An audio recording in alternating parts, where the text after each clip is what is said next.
जय हिंद दोस्तों, स्वागत है आप सभी का मंथली करंट अफेयर्स की क्लास में। दोस्तों, आप सभी को पता है कि मैं आपको सबसे पहले मंथली करंट अफेयर्स देता हूं और साथियों अब यहां पे अक्टूबर 2024 के मंथली करंट अफेयर्स की बारी है। अगर आपने हमारे अब तक पुराने वीडियोस को नहीं देखा तो आप जाकर के उस वीडियो को भी देख लीजिएगा, जो आपको हमारी प्लेलिस्ट में मिल जाएगा। हमारी प्लेलिस्ट में जनवरी से लेकर के पूरा सितंबर तक हर महीने का करंट अफेयर्स अपलोडेड है, जहां पर मैंने आपको हर मंथ के इंपॉर्टेंट करंट अफेयर्स कवर कराए हैं। इसका लिंक आपको डिस्क्रिप्शन बॉक्स में भी दिया जाएगा प्लेलिस्ट का, आप उस पर जाकर के देख लीजिएगा। तो आइए फ्रेंड्स स्टार्ट करते हैं। आपका जो सेशन है हिंदी इंग्लिश दोनों मीडियम में होगा, यानी दोनों मीडियम के स्टूडेंट्स क्लास को देख सकते हैं। पीडीएफ आपको हमारे एप्लीकेशन पे मिल जाएगी, आप कॉपी पेन लेकर बैठिएगा और जो भी मैं आपको इंपॉर्टेंट पॉइंट बताऊं आप उसे अपनी नोटबुक पे नोट कीजिएगा। तो आइए फ्रेंड्स स्टार्ट करते बिना किसी देरी के। सारे इंपॉर्टेंट और सिलेक्टिव क्वेश्चन मैंने लिए हैं। अगर आपने इस वीडियो को देखा तो सब कुछ आपका कंप्लीट कवर हो जाएगा। आइए स्टार्ट कर अपने सेशन को, और अगर आपको सेशन अच्छा लगता है तो आप अपने सभी दोस्तों को शेयर कर दीजिएगा, व्हाट्सएप, फेसबुक, इंस्टाग्राम सभी जगह पर। आइए देखते हैं पहला क्वेश्चन। तो भारत के नए मुख्य न्यायाधीश कौन बने हैं? Who has become the new chief justice of India? तो देखिए बहुत ही इंपॉर्टेंट क्वेश्चन है। भारत के 51 नंबर के जो यहाँ पे सीजेआई बने हैं ये संजीव खन्ना है। ठीक है, अभी तक हमारे DY चंद्रचूड़ भारत के सीजेआई थे, लेकिन उनके स्थान पर अब यहाँ पे संजीव खन्ना सीजेआई बनेंगे। आइए आपको यहाँ पर मैं दिखाता हूं। तो आप यहाँ पे जस्टिस संजीव खन्ना को देख सकते हैं, जिनको सुप्रीम कोर्ट का 51 नंबर का सीजे बनाया गया है, चीफ जस्टिस बनाया गया है। देखिए DY चंद्रचूड़ जो भारत के वर्तमान में 50 नंबर के सीजेआई हैं, इन्होंने गवर्नमेंट को इनका नाम रिकमेंड किया था, सिफारिश की थी।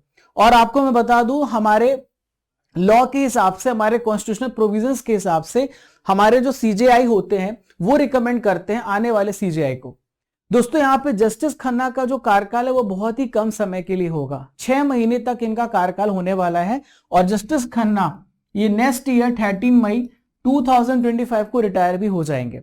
दोस्तों अब आपके मन में सवाल उठ रहा होगा कि आखिर इनके अपॉइंटमेंट कौन करता है, हमारे संविधान के किस आर्टिकल में इनके अपॉइंटमेंट की बात कही गई है?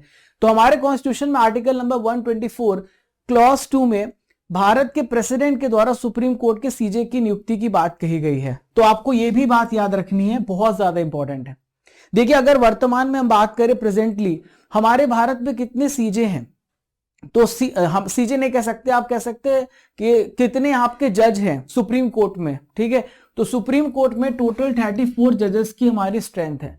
इसमें से एक हमारे मुख्य न्यायाधीश है, चीफ जस्टिस हैं, बाकी अदर जजेस हैं। देखिए एक सवाल पूछा जाता है कि हमारे जो सीजे होते हैं या फिर आप जजेस होते हैं सुप्रीम कोर्ट में, तो मिनिमम एज कितनी होनी चाहिए? इसके बारे में कोई भी क्राइटेरिया बताया नहीं गया है हमारे कॉन्स्टिट्यूशन में, लेकिन मैक्सिमम एज, इनके रिटायरमेंट की एज जरूर बताई गई है। तो 65 ईयर्स की एज में जो यहाँ पे सुप्रीम कोर्ट के जजेस होते हैं वो रिटायर हो जाते हैं। हमारे सुप्रीम कोर्ट की स्थापना 26 जनवरी 1950 को हुई है और ये हमारी कॉन्स्टिट्यूशनल बॉडी है। 28 जनवरी 1950 को ये कार्य करना स्टार्ट कर दी थी। ठीक है, आइए देखते हैं सेकंड इंपॉर्टेंट क्वेश्चन जो आपके स्क्रीन पर दिख रहा है। दूसरा प्रश्न, वीमेंस T20 वर्ल्ड कप 2024 को रिसेंटली में किसने जीता है? Women's T20 world cup 2024 has been by which one of the following team? तो दोस्तों न्यूजीलैंड ने यहाँ पे इसको यहाँ पे जीत लिया है। अब दोस्तों मैं आपको बता दूं कि साउथ अफ्रीका वापस से फाइनल में पहुंची थी, जैसे कि लास्ट आपने देखा है कि भारत विनर बना था मेंस T20 वर्ल्ड कप में, लेकिन दोस्तों साउथ अफ्रीका न्यूजीलैंड से हार गई और New Zealand women's T20 world cup की यहाँ पे विनर बनी है।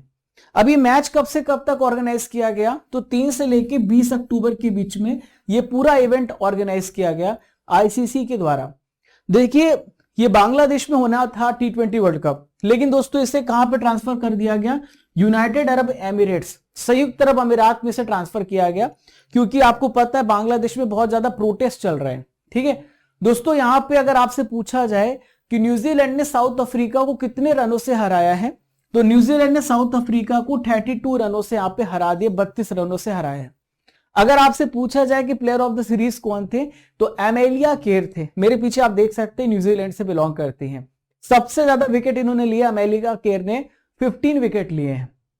सबसे ज्यादा most run scored by any player Laura Wolvaardt ने बनाया साउथ अफ्रीका से, 223 रन इन्होंने यहाँ पे बनाए हैं। देखिए जो टीम विनर रही न्यूजीलैंड, उसको कितनी प्राइज मनी मिली? तो 20 करोड़ रुपए यहाँ पे मिले हैं। रनर अप टीम को 10.50 करोड़ रुपए मिले हैं। और जो सेमीफाइनल में लूजर टीम थी 1 और 2, उनको 6.50 करोड़ रुपए यहां पे मिले हैं। देखिए लास्ट टाइम के जो विनर रही है वो भी आपसे पूछ लिया जा सकता है। ऑस्ट्रेलिया इस पे सबसे सक्सेसफुल टीम रही। ऑस्ट्रेलिया ने साउथ अफ्रीका को लास्ट टाइम हराया था और ऑस्ट्रेलिया ने 6 टाइम्स आईसीसी मेंस टी20 वर्ल्ड कप को जीता है। यह भी आपको ध्यान रखना, वेरी वेरी इंपॉर्टेंट। आइए देखते हैं क्वेश्चन नंबर 2 आप सभी के स्क्रीन पर। नोबेल पुरस्कार की बात करेंगे दोस्तों। पूरे 6 विनर्स जो बने हैं नोबेल पुरस्कार में, उन सभी के बारे में यहां पर डिस्कशन करेंगे।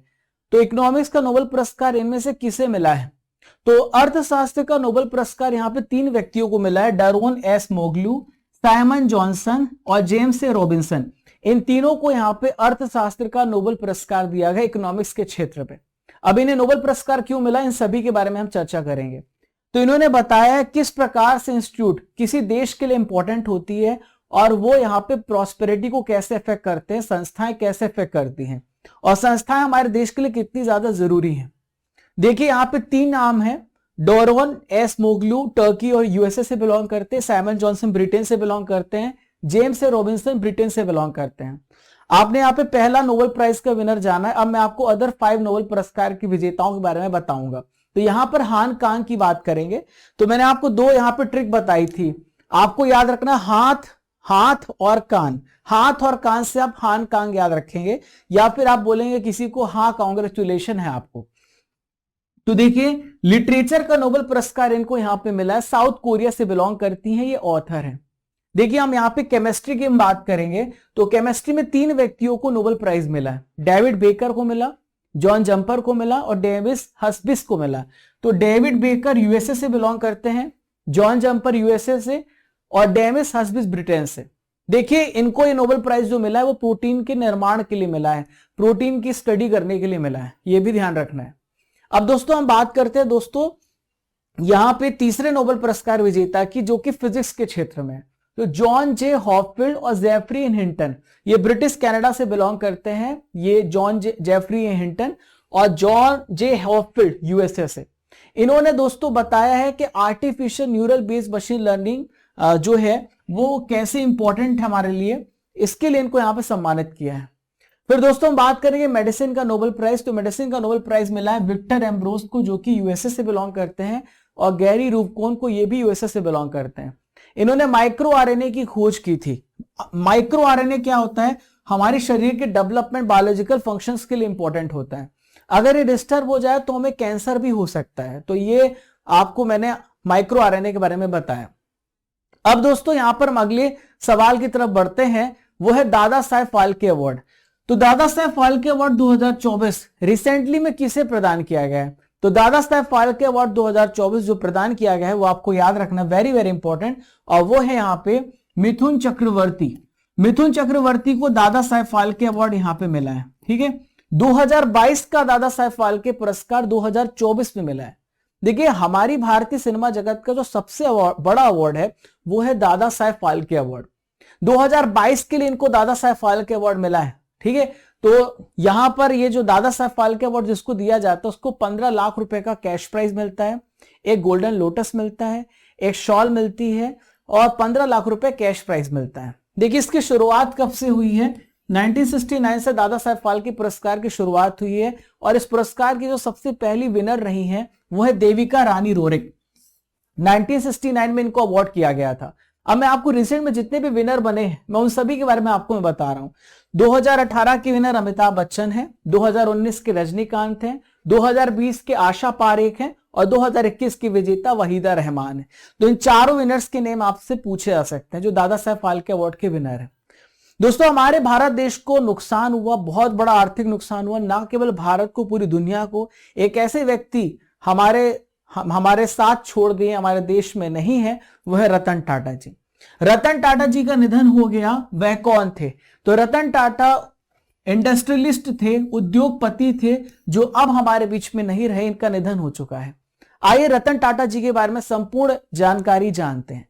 1937 में इनका जन्म हुआ था और इनकी डेथ हुई है दोस्तों मुंबई में 9 अक्टूबर को।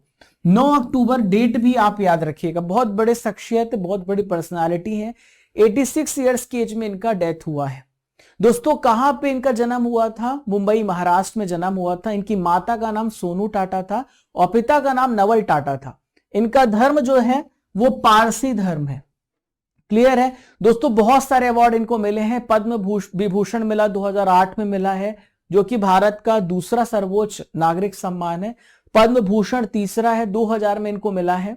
ऑर्डर ऑफ ऑस्ट्रेलिया मिला भारत और ऑस्ट्रेलिया के रिलेशन को मजबूत करने के लिए 2023 में। उद्योग रत्न मिला 2023 में। असम वैभव पुरस्कार मिला 2021 में। दोस्तों एक क्वेश्चन का आंसर आपको कमेंट बॉक्स पे देना है ताकि आपकी जो ब्रेन की एक्टिविटी बनी रहे। 38 नंबर के राष्ट्रीय खेलों का आयोजन 2025 में किस राज्य में किया जाएगा? आपको इसका आंसर मुझे कमेंट बॉक्स पे देना है, ठीक है। तो जल्दी से बताइए कमेंट बॉक्स पे। अगला प्रश्न है मिस इंडिया से रिलेटेड। तो मिस इंडिया 2024 का जो खिताब है वो किसने जीता है? तो मिस इंडिया 2024 का खिताब जाता है निकिता पोरवाल को जाता है। देखिए निकिता पोरवाल हमारे मध्य प्रदेश उज्जैन से बिलोंग करती हैं, हमारे पड़ोसी हैं। मैं इंदौर में रहता हूं, इंदौर लगभग उज्जैन से लगा हुआ है। तो एमपी की उज्जैन की रहने वाली निकिता पोरवाल ने मिस इंडिया 2024 का टाइटल जीता है। अब ये मिस वर्ल्ड पीजेंट में भी भारत को रिप्रेजेंट करेंगी निकिता पोरवाल, ध्यान रखिएगा। देखिए दोस्तों मिस इंडिया 2024 का जो ग्रैंड फिनाले था मुंबई के वर्ली में ऑर्गेनाइज किया गया था। इवेंट आपको मैंने बता दिया।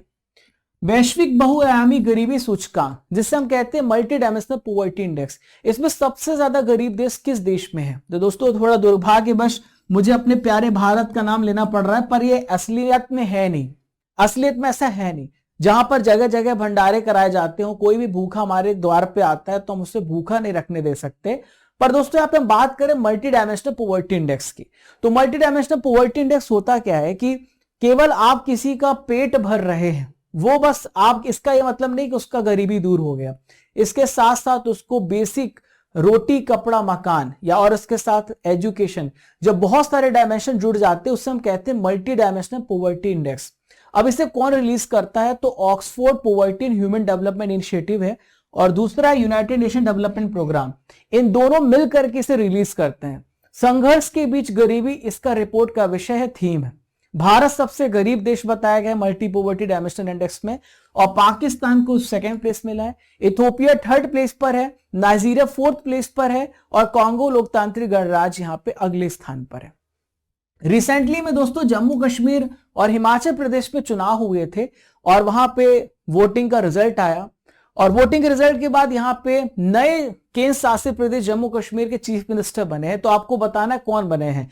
तो ये बने उमर अब्दुल्ला, ये दोबारा से चीफ मिनिस्टर बने। इसके पहले भी जम्मू कश्मीर के चीफ मिनिस्टर रह चुके हैं और Omar Abdullah National Conference party से बिलोंग करते हैं। ये आपसे पूछा जाएगा। नेशनल कॉन्फ्रेंस पार्टी के नेता हैं। अब ये जम्मू कश्मीर के सीएम भी बन चुके हैं। तो बुधवार को जम्मू कश्मीर के मुख्यमंत्री पद की इन्होंने शपथ ली है और ये मनोज सिन्हा मेरे पीछे आप देख सकते हैं जो कि उपराज्यपाल है, इन्होंने यहां पे शपथ दिलाई है और दिलाया है। और दोस्तों यहां पर आप देखिए जम्मू कश्मीर यूनियन टेरिटरी के सबसे पहले सीएम बन चुके हैं उमर अब्दुल्ला, ठीक है। सुरेंद्र कुमार चौधरी भी का नाम आपको याद रखना है, जम्मू कश्मीर के डिप्टी चीफ मिनिस्टर बने। ये इनकी तस्वीर है।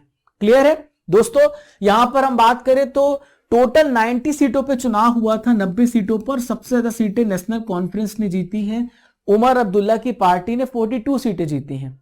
बीजेपी यहां पे 29 सीट पे रही, कांग्रेस 6 सीटों पे रही है।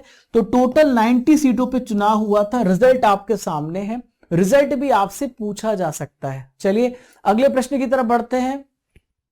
राष्ट्रीय महिला आयोग का अध्यक्ष किससे बनाया गया? Who has been appointed as the chairperson of National Commission for Women. तो नेशनल कमीशन फॉर वुमेन राष्ट्रीय महिला आयोग का अध्यक्ष विजया रहाटकर को बनाया गया है। Very very important question. मैंने बहुत ही इंपॉर्टेंट, बहुत ही सिलेक्टिव चुनिंदा प्रश्न लिए हैं जो आपके एग्जाम में डेफिनेटली आपको देखने को मिलेंगे। तो दोस्तों केंद्र सरकार ने विजया रहाटकर को राष्ट्रीय महिला आयोग का चेयरपर्सन बनाया है और she will replace which person? Rekha Sharma के स्थान पर ये आई हैं, रेखा शर्मा के स्थान पर। अब दोस्तों हम बात कर लेते हैं यहाँ पे राष्ट्रीय महिला आयोग की। तो यह एक स्टैट्यूटरी बॉडी यानी पार्लियामेंट के द्वारा, एक्ट के द्वारा लाया गया। संविधान में पहले से इसके बारे में नहीं बताया गया था।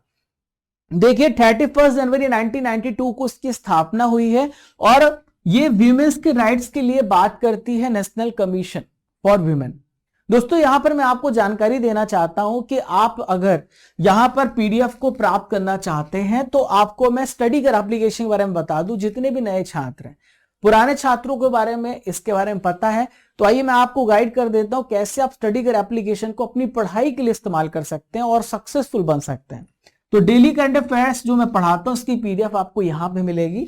आप ई बुक्स, टेस्ट सीरीज और टेस्ट पास को गौर करिएगा। तो ई बुक्स में आप जाएंगे तो आप हर महीने की मंथली करंट अफेयर्स की ई बुक डाउनलोड कर सकते हैं। अगर आप इस क्लास का नोट्स प्राप्त करना चाहते हैं जो आप क्लास पढ़ रहे हैं, तो आप मंथली यहां पर जाना, यहां पे लिखा हुआ है दोस्तों मंथली सीए नोट्स, और आप यहां पे भी जा सकते हैं टॉपिक वाइज। दोनों जगह मैं पीडीएफ अपलोड कर दूंगा इस क्लास की। यदि आप प्रिंटेबल फॉर्मेट में ई बुक्स डाउनलोड करना चाहते हैं तो आप यहां पे जाइएगा।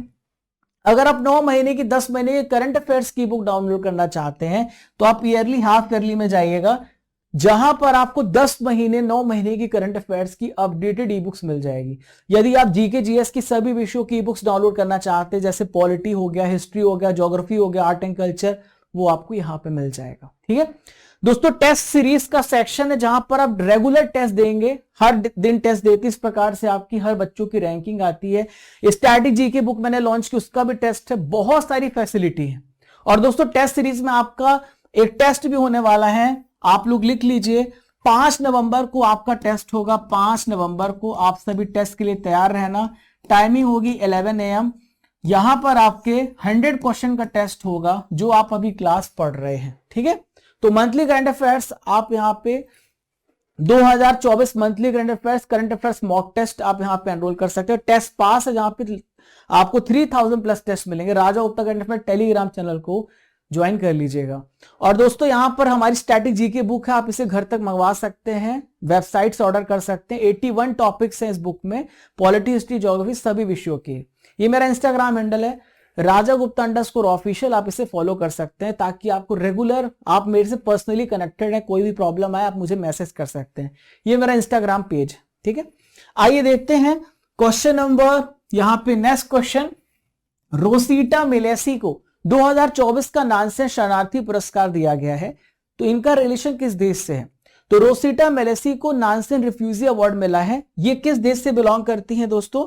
तो ये ब्राजील देश से बिलोंग करती, ध्यान रखिएगा, बहुत ज्यादा इंपॉर्टेंट है। ठीक है, अब आइए जानते हैं कि नानसेन शरणार्थी अवार्ड है क्या और क्यों दिया जाता है। तो ब्राजील के सिस्टर है, सिस्टर नन है, सिस्टर नन मतलब होता है नर्स है ये, रोसीटा मिलेसी। इनको नानसेन शरणार्थी अवार्ड दिया गया है क्योंकि ब्राजील में इन्होंने रिफ्यूजियों की काफी रिस्पेक्ट की है, उनको उनके अधिकारों के लिए यहाँ पे एडवोकेसी की है, वकालत की है, उनके अधिकारों के लिए लड़ाई करी है, इसलिए इनको यहाँ पे अवार्ड दिया गया है। और दोस्तों ये अवार्ड दिया जाता है यूएनएचसीआर के द्वारा। ठीक है, यूनाइटेड नेशन रिफ्यूजी एजेंसी के द्वारा यहाँ पे अवार्ड दिया जाता है। 1954 में यूएनएचसीआर की स्थापना हुई है। अब्दुल्लाही मीर लास्ट टाइम के विनर हैं, 2023 के लास्ट टाइम के। ठीक है, तो यह पुरस्कार या तो किसी पर्सन को दिया जाता है या फिर ऑर्गेनाइजेशन को जिसने यहाँ पे डिस्प्लेस्ड पर्सन के लिए मदद किया है। अगला क्वेश्चन आपके सामने रहा, कर्मचारी चयन आयोग जिसे हम एसएससी कहते हैं, तो एसएससी का नया चेयरमैन किसे बनाया गया है? Very very important question, SSC का एग्जाम है आपका। तो एसएससी के नए चेयरपर्सन एस गोपाल कृष्णन बनाए गए। एसएससी के नए अध्यक्ष एस गोपाल कृष्णन बनाए गए हैं and he will replace Rakesh Ranjan. Rakesh Ranjan के स्थान पर एस गोपाल कृष्णन यहाँ पे एसएससी के अध्यक्ष यहाँ पे बनाए गए हैं। अब दोस्तों थोड़ा यहाँ पे एसएससी के बारे में हम समझते हैं। तो देखिए एसएससी की स्थापना कब हुई है? 1975 में 4 नवंबर को हुई है। एसएससी का काम होता है group B, group C, group D, ये जो पद आते हैं ना, इन सब की यहाँ पे वैकेंसी निकालना, इसका एग्जाम कंडक्ट करना और इसकी रिक्रूटमेंट प्रोसेस कंप्लीट करना। कॉमनवेल्थ गेम 2026 में इनमें से कौन सा ऐसा गेम है जो बाहर कर दिया गया है? तो कॉमनवेल्थ गेम 2026 में दोस्तों यहाँ पर भारत को बहुत बड़ा नुकसान हुआ है। क्रिकेट, हॉकी, बैडमिंटन, ऐसे जो बहुत सारे गेम्स हैं उन सबको यहाँ पे बाहर कर दिया गया है। ठीक है, इन सभी गेम्स को यहां पे बाहर कर दिया गया है और बहुत सारे गेम्स यहां पर अभी हैं। तो रिसोर्स की वजह से, संसाधन की वजह से इन सभी गेम्स को बाहर किया गया है। तो 2026 में आप देखिए जैसे बैडमिंटन हो गया, शूटिंग हो गया, क्रिकेट हो गया, हॉकी, स्क्वैश, ये सारे जो गेम्स हैं ये सारे बाहर हो चुके हैं। वहीं पे बहुत सारे गेम्स अभी रिटेन किए गए हैं। एथलेटिक्स है, स्विमिंग है, artistic, gymnastic, track cycling, netball, weight lifting, boxing, judo, bowls और बास्केटबॉल, ये गेम्स हैं बाकी ये सारे गेम्स बाहर कर दिए जो मैंने आपको पहले लिस्ट बताई थी। देखिए 2026 में जो कॉमनवेल्थ गेम्स है वो पहले होना था कहां पर, ऑस्ट्रेलिया में, लेकिन उनके पास रिसोर्स नहीं है, पैसा नहीं है, इसलिए उसको शिफ्ट करके ये आपका ग्लासगो स्कॉटलैंड में ट्रांसफर कर दिया गया है। ठीक है, चलिए अगले क्वेश्चन की तरफ हम बढ़ते हैं। काफी अच्छा क्वेश्चन है दोस्तों, काफी न्यूज में था। दाना तूफान जो कि एक साइक्लोनिक स्टॉर्म है, भारत के किस राज्य को इसने अफेक्ट किया है? तो देखिए साइक्लोनिक जो यहाँ पे स्टॉर्म है दाना, इसने उड़ीसा राज्य को बहुत ज्यादा प्रभावित किया, बहुत ज्यादा इफेक्ट किया है। ठीक है, और ये 24 अक्टूबर को उड़ीसा के तटों से जाकर के टकराया है, और ये जो स्टार्ट हुआ था बे ऑफ बंगाल, जो बंगाल की खाड़ी आप जानते हैं, तो ये तूफान वहां से बना और फिर ये जाकर के उड़ीसा में जाके यहाँ पे टकराया है। देखिए तूफान का जो नाम है किसने दिया? कतर। हालांकि कई जो बुक्स हैं वो सऊदी अरब भी बताते हैं, तो पर बेसिकली मैं कतर वेरीफाई करता हूं क्योंकि मैंने कई जगहों से यहाँ पे इसके बारे में पढ़ा है। दाना का मतलब क्या होता है? जनरसिटी, मतलब उदारता इसका मतलब होता है। ठीक है, तो ये आप इस प्रकार से तूफान उठा था जो कि बंगाल की खाड़ी से उठा और फिर ये जाकर के उड़ीसा में 24 अक्टूबर को टकराया है। लुओंग कुओंग किस देश के राष्ट्रपति बने हैं? Luong Cuong has become the president of which one of the following country? तो लुओंग कुओंग दोस्तों ये टो लैम की जगह पर वियतनाम के नए प्रेसिडेंट बने, नए राष्ट्रपति बने, वियतनाम के राष्ट्रपति बने। आइए यहां पे जानते हैं। तो लुओंग कुओंग को आप देख सकते हैं 92% वोट इन्होंने हासिल किए हैं, प्रेसिडेंट के चुनाव को जीत लिया है, और 2026 तक ये टो लैम की जगह पर ही will replace which person? To Lam. ठीक है, तो 1975 में शामिल हुए थे सेना में, आर्मी में, 2026 तक ये मेजर जनरल के पद में रहे हैं। अब देखिए इसकी लोकेशन हम देख लेते हैं वियतनाम की। तो वियतनाम आप देखें ये भारत के रिस्पेक्ट में इस तरफ ये कंट्री आपको रेड मार्क में दिख रहा है। ठीक है, तो वियतनाम के बगल में कौन सा देश है? लाओस है, थाईलैंड है, कंबोडिया है, और वियतनाम से चाइना भी लगा हुआ है। ठीक है, अगर आपसे पूछा जाए कि वियतनाम की कैपिटल क्या है तो आप बताएंगे इसकी कैपिटल हनोई है। यहाँ पे जो करेंसी यूज होती है वो डोंग है।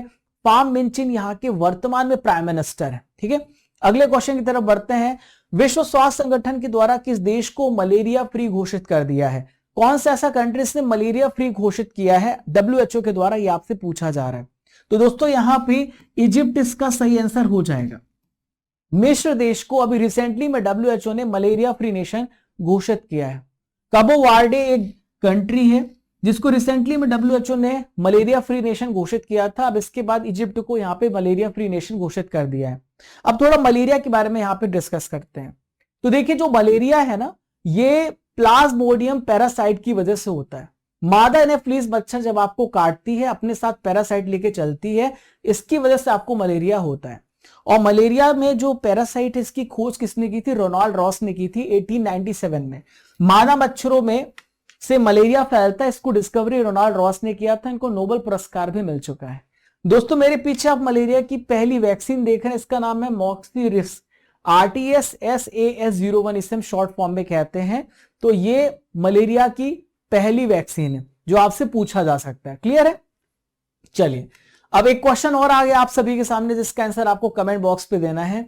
हरिकेन मिल्टन किस देश से टकराया है? आपको इसका आंसर मुझे कमेंट बॉक्स पे बताना है। ठीक है, चलिए ब्रिक्स में कितने पार्टनर देश रिसेंटली में जोड़े गए हैं आपको बताना है। How many partner countries have been added to BRICS?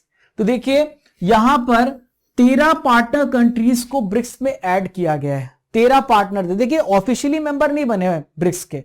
BRICS में टोटल ऑफिशियली 9 मेंबर्स हैं। ये 13 कंट्रीज प्लानिंग स्ट्रेटेजीज में रहेंगे साथ। अभी इनको हमने यानी ऑफिशियल मेंबर दर्जा हमने यहां पे नहीं दिया है। ठीक है, तो दोस्तों यहां पर अगर आपसे पूछा जाए कि ब्रिक्स समिट इस साल कहां पर हुआ, तो रशिया में हुआ, कजान में हुआ। हमारे देश के प्रधानमंत्री भी इस विजिट पे थे और इसमें 4 नए देश पहले से घोषित कर दिए थे कि हमें शामिल कर रहे हैं। तो इसमें आपका इजिप्ट है, इथियोपिया, ईरान है, यूनाइटेड अरब एमिरेट्स है। 13 पार्टनर देश में जोड़े गए हैं। सऊदी अरब को जोड़ना था लेकिन अभी इसकी सदस्यता को पेंडिंग रखा गया है। ब्रिक्स की हम बात कर ले दोस्तों, तो ब्रिक्स 2006 में स्थापित हुआ था। ब्रिक किस, लेकिन दोस्तों इसमें साउथ अफ्रीका को हमने इंक्लूड किया 2010 में। और पहली जो ब्रिक की शिखर सम्मेलन हुई थी रशिया में हुई थी 2009 में, याकातेरिनबर्ग में हुई थी। ब्रिक्स का हेडक्वार्टर दोस्तों संघाई चाइना में है। इसमें 9 सदस्य कंट्रीज हैं। देखिए दुनिया की 28% का अगर लैंड एरिया जो है वो ब्रिक्स कंट्रीज कवर करती हैं। इसके अलावा दुनिया की 44% जो पॉपुलेशन है ब्रिक्स कंट्रीज कवर करती हैं।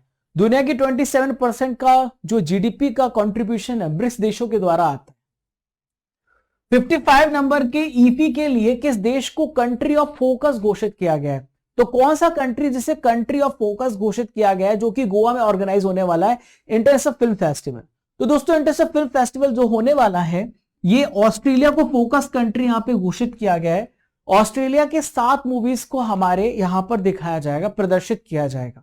ठीक है, इनके 7 फिल्मों को यहां पे दिखाया जाएगा और ये भारत और ऑस्ट्रेलिया के बीच में एग्रीमेंट हुआ था। देखिए 20 से लेके 28 नवंबर नेक्स्ट मंथ यहां पर नवंबर मंथ में ऑर्गेनाइज किया जाएगा भारतीय अंतरराष्ट्रीय फिल्म महोत्सव। ठीक है, और दोस्तों इस बार कौन सा एडिशन हो रहा है? 55 नंबर का एडिशन हो रहा है। भारतीय अंतरराष्ट्रीय फिल्म महोत्सव 1952 से ही ऑर्गेनाइज किया जा रहा है और एशिया का बहुत ही इंपॉर्टेंट फिल्म फेस्टिवल है। मारिया कोरिना मचाडो और एडमंडो गोंजालेज, इनका रिलेशन किस देश से है जिन्हें 2024 का सखारोव पुरस्कार मिला है? तो मारिया कोरिना मचाडो और एडमंडो गोनालेस को जो अवार्ड दिया गया है ये दोनों वेनेजुएला से बिलोंग करते। वेनेजुएला साउथ अमेरिका कॉन्टिनेंट का कंट्री वेनेजुएला, जो सबसे टॉप पे आपको देखने को मिलेगा। तो ये दोनों जो है वेनेजुएला के अपोजिशन लीडर है, मारिया कोरिना मचाडो और एडमंडो गोंजालेस। दोस्तों ये अवार्ड किसके द्वारा दिया गया है? तो यूरोपीय संघ, जिसे हम कहते हैं यूरोपियन यूनियन के द्वारा ये अवार्ड यहां पे इनको दिया गया है। दोस्तों इन्होंने वेनेजुएला में डेमोक्रेसी को एस्टेब्लिश किया है, लोकतंत्र को बहाल करने के लिए इनके कंट्रीब्यूशन के लिए अवार्ड इनको दिया गया है। इसमें 50,000 यूरो, लगभग 45 लाख रुपीस इंडियन करेंसी में इनको अवार्ड दिया जाएगा। तो सखारोव पुरस्कार उनको दिया जाता है जो क्या करते हैं, फ्रीडम ऑफ थॉट को सपोर्ट करते हैं। नेक्स्ट क्वेश्चन आप सभी की स्क्रीन पर ये रहा। सिम्बेक्स एक अभ्यास है जो भारत और सिंगापुर के बीच में हुआ, वो कहां पर शुरू हुआ है? सिम्बेक्स अभ्यास की हम बात कर रहे हैं। तो सिम्बेक्स अभ्यास दोस्तों आंध्र प्रदेश के विशाखापट्टनम में ऑर्गेनाइज किया गया, जो कि भारत और सिंगापुर के बीच में हुआ। 31 नंबर का एडिशन हुआ है, 31वां संस्करण हुआ है 2024 में, 23 अक्टूबर को हुआ है। तो हमारी जो यहाँ पे भारतीय नौसेना है वो यहाँ पे इसने पार्टिसिपेट किया है। सिम्बेक्स अभ्यास हम 1994 से ऑर्गेनाइज कर रहे हैं। पहले से लॉयन किंग अभ्यास कहा जाता था, अब इसे सिम्बेक्स कहा जाता है। हर साल ये ऑर्गेनाइज किया जाता है। ठीक है, नेक्स्ट क्वेश्चन ये रहा, 50वां अंतरराष्ट्रीय गोल करने वाली सबसे पहली भारतीय महिला कौन बन चुकी हैं? Who is the first Indian women to score 50 international goal? तो 50 अंतरराष्ट्रीय गोल करने वाली जो सबसे पहली महिला बनी, इनका नाम है बाला देवी। क्या नाम है इनका? बाला देवी इनका नाम है। ठीक है, आप बाला से याद रखना। रिसेंटली में दोस्तों सैफ महिला चैंपियनशिप ऑर्गेनाइज किया गया था, पाकिस्तान के अगेंस्ट इन्होंने 50वां गोल मारा और इन्होंने कीर्तिमान रच दिया। भारतीय महिला फुटबॉलर बन गए जिन्होंने 50 गोल किए। इनको गोल मशीन के नाम से भी जाना जाता है, बाला देवी को। बहुत सारे फुटबॉल से रिलेटेड कप हैं, जैसे रोवर्स कप है, संतोष ट्रॉफी है, सुब्रोतो कप है, मार्डेका कप है, आशुतोष है, डूरेंट कप है। आर्थिक स्वतंत्रता रिपोर्ट अभी रिसेंटली में पेश की गई है, जिसे हम कहते हैं इकोनॉमिक फ्रीडम रिपोर्ट। तो 2024 में सबसे पहला स्थान किस देश का है, आपसे पूछा जा रहा है। तो साथियों आपको याद रखना है, हांगकांग जो है इकोनॉमिक फ्रीडम इंडेक्स में सबसे टॉप में है। और दोस्तों ये जो रिपोर्ट है ना, कनाडा में एक फ्रेजर इंस्टीट्यूट है, इसके द्वारा इस रिपोर्ट को यहां पे रिलीज किया जाता है। कनाडा यहां पे हांगकांग को 8.58 का पॉइंट्स मिला है और सबसे ओपन इकोनॉमी बनी है। यहाँ पे इन्वेस्टर्स इन्वेस्ट कर रहे हैं, लगातार ये इकोनॉमी बहुत तेजी से बढ़ रही है, इसलिए इसको सबसे पहला स्थान दिया गया है। सेकंड प्लेस पे सिंगापुर है, थर्ड प्लेस पे स्विट्जरलैंड, फोर्थ प्लेस पे न्यूजीलैंड और फिफ्थ प्लेस पे अमेरिका है। 165 कंट्रीज पे हमारा प्यारा भारत 84 प्लेस पर है। सबसे लास्ट पोजीशन पे वेनेजुएला है, जिसको 165 प्लेस मिला हुआ है। बिहार में सबसे पहला ड्राई पोर्ट का जो इनॉग्रेशन है, उद्घाटन, वो कहां पर किया गया? तो दोस्तों बिहार में ड्राई पोर्ट जो है वो Bihta, B for Bihar, B for Bihta, यहां पे ड्राई पोर्ट का उद्घाटन किया गया है। देखिए उद्योग मंत्री है वहां पे नीतीश मिश्रा, इन्होंने यहां पर आप देखिए इसका उद्घाटन किया जा रहा है। अभी होता क्या है मैं आपको समझाता हूं। तो ड्राई पोर्ट का मतलब होता है इनलैंड पोर्ट, जो किसी अंतरराष्ट्रीय समुद्री सीमा या फिर इंटरनेशनल समुद्र से नहीं जुड़ा होता है, इनलैंड नेविगेशन को सपोर्ट करता है, इनलैंड ट्रांसपोर्टेशन को सपोर्ट करता है। और ये जो पोर्ट है ये pristine Magadh infrastructure private limited और राज्य उद्योग विभाग के दोनों के पार्टनरशिप के माध्यम से स्थापित किया गया है। ठीक है, तो ड्राई पोर्ट जो होता है सीधे सड़क या रेल के द्वारा बंदरगाह से जुड़ा होता है। यहाँ पे ट्रेन आती हैं, मालों को उठाती हैं, मालों को ट्रांसफर करती हैं और रोड ट्रांसपोर्ट के माध्यम से भी यहाँ पे एक्सचेंज होता है। दलित उप कोटा को लागू करने वाला सबसे पहला राज्य कौन सा है? Which state has become the first state to implement the Dalit sub quota? तो दलित सब कोटा को लागू करने वाला सबसे पहला स्टेट है हरियाणा। अभी रिसेंटली में हरियाणा में चुनाव हुए और हरियाणा में सबसे पहले यहाँ पे नायाब सिंह सैनी ने यहाँ पे ट्रम्प कार्ड फेंका और यहाँ पे रिजर्वेशन लागू कर दिया है। इसका विरोध मायावती, बहन मायावती कर रही थी। ठीक है, तो दोस्तों अनुसूचित जातियों में भी बहुत सारी ऐसी जातियां हैं जो एडवांटेज से वंचित, उन्हें हम कहते हैं डिसएडवांटेज शेड्यूल कास्ट, उन्हें हम कहते हैं डीएससी। तो इनको यहाँ पे रिजर्वेशन दिया जाएगा उसी के अंदर। तो 50% जो 20% रिजर्वेशन शेड्यूल कास्ट को दिया गया गवर्नमेंट जॉब में, तो 50% यहाँ पे रिजर्वेशन डीएससी को मिलेगा उस 20% के अंदर। ठीक है, एशियाई विकास बैंक का 69 नंबर का मेंबर कौन सा कंट्री बना है? तो 69 नंबर का जो मेंबर बना एशियन डेवलपमेंट बैंक का, इसका नाम है इजराइल। इजराइल यहाँ पे 69 नंबर का एशियाई विकास बैंक का सदस्य देश बनाया गया है। ठीक है, यहां पर इसको भी सपोर्ट किया जाएगा, इसकी बेसिक इंफ्रास्ट्रक्चर को मजबूत करने के लिए, इकोनॉमी को बूस्ट करने के लिए एडीबी यहां पे हेल्प करेगा। 1966 में एडीबी की स्थापना हुई, भारत भी इसका मेंबर है। और यहां पर हम बात करें तो मासात्सुगु अस्कावा यहाँ के अध्यक्ष हैं और भारत चौथा सबसे बड़ा शेयर होल्डर है और इसका हेडक्वार्टर मनीला फिलीपींस में है। दोस्तों रिसेंटली में ग्लोबल हंगर इंडेक्स रिलीज किया गया है जिसमें भारत को कौन सा स्थान दिया गया है? तो ग्लोबल हंगर इंडेक्स में भारत का स्थान यहाँ पे 105 है। भारत 105वें स्थान पर है ग्लोबल हंगर इंडेक्स में। देखिए कंसर्न वर्ल्ड वाइड जो कि आयरलैंड की इंस्टीट्यूट है और वेल्ट हंगर हिल जो कि जर्मनी की इंस्टीट्यूट है, दोनों ने मिलकर के इस इंडेक्स को यहाँ पे जारी किया है। ठीक है, तो 127 कंट्रीज में भारत को 105 प्लेस यहाँ पे मिला है। यहाँ पे टोटल 22 ऐसी कंट्रीज हैं जिनको टॉप प्लेस यहाँ पे मिला है और ये बेलारूस, बोस्निया, हर्जेगोविना, चिली, चीन। आप यहाँ पे बेलारूस को याद रखिएगा, बोस्निया को याद रखिएगा, लास्ट ईयर भी ये टॉप में थे। ठीक है, भारत और किस देश ने सबसे पहला समुद्री साझेदारी अभ्यास, इसे एमपीएक्स कहते हैं, इसे रिसेंटली में इंडियन ओशन में ऑर्गेनाइज किया है? तो भारत और जर्मनी ने मिलकर के एमपीएक्स यहाँ पे किया है। यहाँ पे मैरीटाइम पार्टनर एक्सरसाइज हम कहते हैं। ठीक है, पहला यहाँ पे एमपीएक्स किया है। ठीक है, भारतीय नौसेना का आईएनएस दिल्ली ने इसमें पार्टिसिपेट किया है और इस अभ्यास का उद्देश्य भारत और जर्मनी के बीच में जो हमारे ओशनिक रिलेशन है उसको और मजबूत करना। हाल ही में केंद्र सरकार के द्वारा किन भारतीय भाषाओं को शास्त्रीय भाषाओं का दर्जा दिया गया है, क्लासिकल लैंग्वेज का स्टेटस दिया गया है? तो यहां पर प्यारे साथियों मराठी, पाली, प्राकृत, असमिया और बंगाली, इन सभी भाषाओं को यहाँ पे क्लासिकल लैंग्वेज का दर्जा दिया गया है। अब आपके मन में डाउट हो रहा होगा सर क्लासिकल लैंग्वेज होता क्या है? तो क्लासिकल लैंग्वेज को हम उस लैंग्वेज कहते हैं जो किसी से उत्पन्न होकर के नहीं आई, जो ओरिजिनल है अपने आप में। ठीक है, जैसे संस्कृत जो है वो संस्कृत से हिंदी आई है, संस्कृत से बहुत सारी भाषाएं आई हैं।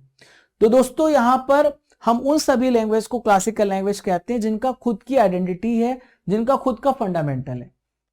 अब दोस्तों भारत में क्लासिकल लैंग्वेजेस की जो टोटल संख्या हो गई है वो 11 हो गई है। 11 यहाँ पे क्लासिकल लैंग्वेजेस हो गए हैं और तमिल 2004 में भारत में शास्त्रीय भाषा का दर्जा पाने वाली यहाँ पे भाषा बनी थी, आपको याद रखना है। ठीक है, याद रहेगा? ठीक है, तो दोस्तों शास्त्रीय भाषा होने के लिए भाषा को कम से कम बहुत पुराना भी होना चाहिए, 1500 से 1500 कह रहा हूं 1500 से 2000 ईयर्स तक पुराना होना चाहिए, तब हम कह सकते हैं कि वो क्लासिकल लैंग्वेज। देखिए फ्रेंड्स नेक्स्ट क्वेश्चन को यहां पर देखते हैं, जाति सर्वेक्षण शुरू करने वाला तीसरा राज्य कौन सा बना है?